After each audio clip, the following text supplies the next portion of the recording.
Salut à tous et bienvenue sur cette vidéo qui traite de l'actualité K-pop des derniers jours. Comme vous pouvez le voir, j'ai bossé sur la charte graphique de la chaîne. Alors, vous aimez bien?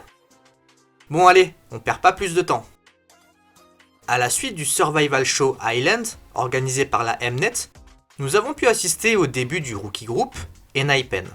Le boys band avait drop l'excellent MV Give and Taken, et avait aussi fait parler de lui lors de la cohue qu'il avait provoquée avec les fans avant même d'avoir débuté. Et du coup, ce 11 février, le groupe dévoile le logo officiel du fan club que voici. Derrière le nom du fandom, ENHYPEN avait expliqué que celui-ci avait été choisi pour montrer que les fans jouent un rôle de moteur pour le groupe. Un moteur qui leur permet de continuer d'avancer, de se connecter et de grandir. Et vous trouvez ça comment? De l'autre côté, IZ*ONE, dont le temps imparti arrive bientôt à son terme, annonce une date pour son prochain concert. Du coup, Mnet annonce que le prochain concert sera en ligne. Et il se tiendra sur 2 jours, à savoir le 13 et le 14 mars. Beaucoup pensent que ce sera le dernier concert du band, sachant que le contrat arrive à son terme fin avril. En plus, le cover du live concert reprend la scène d'introduction de La Vie en Rose. La Vie en Rose étant le debut song de IZ*ONE, c'est comme s'ils voulaient en quelque sorte boucler la boucle.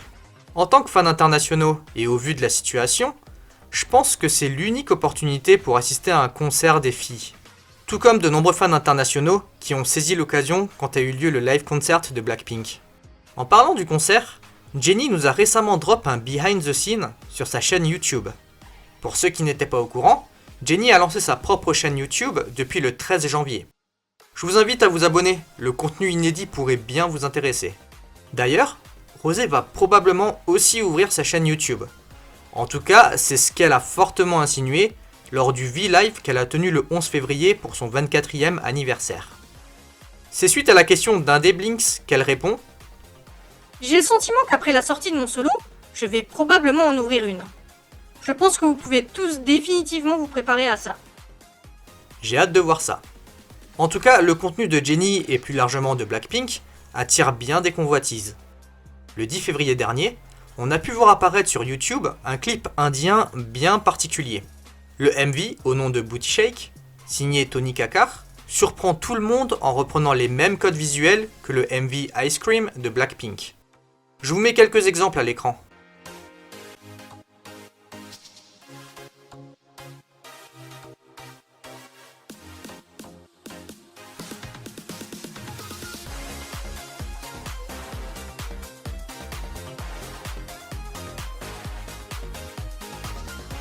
Faut savoir que Tony n'est pas à son premier coup d'essai. Souvenez-vous, il avait déjà plagié IZ*ONE et B1A4 avec son clip Shona Shona. Allez check cette vidéo pour avoir l'entièreté de l'histoire. En tout cas, on peut saluer la persévérance de l'artiste dans l'imposture. Le plagiat ne s'est pas seulement exporté à l'étranger. Cette semaine, nous avons relevé un plagiat plus local. Je vous remets un peu de contexte comme d'habitude. Le 31 décembre dernier, Park Jin-young et Rain nous ont drop le MV Switch to Me. La chanson au style rétro-funk a été super bien accueillie et a raison. La JYP a décidé de parodier le MV en remplaçant Park Jin-young et Rain par Daeyeon et Chaeyoung de Twice. Honnêtement, c'est du très bon travail. Personnellement, j'ai adoré le résultat et généralement, la reprise a été tout aussi bien accueillie que l'original. Cependant, peu de temps après le release du MV, Kim Balko s'est exprimé sur les réseaux avec ce message. Hein? Une tenue designée par moi et dans une vidéo à laquelle je n'ai pas participé?